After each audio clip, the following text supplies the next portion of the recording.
अस्सलाम वालेकुम जी। लो जनाब आ गया बिल्ला ब्रांड शेखुपुरे वाला।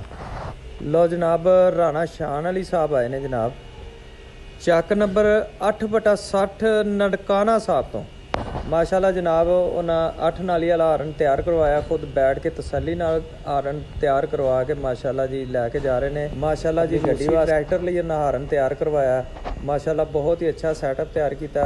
आवाज़ा माशाल्लाह चेक करो जनाब। शान अली साहब 8/60 चक ननकाना साहब।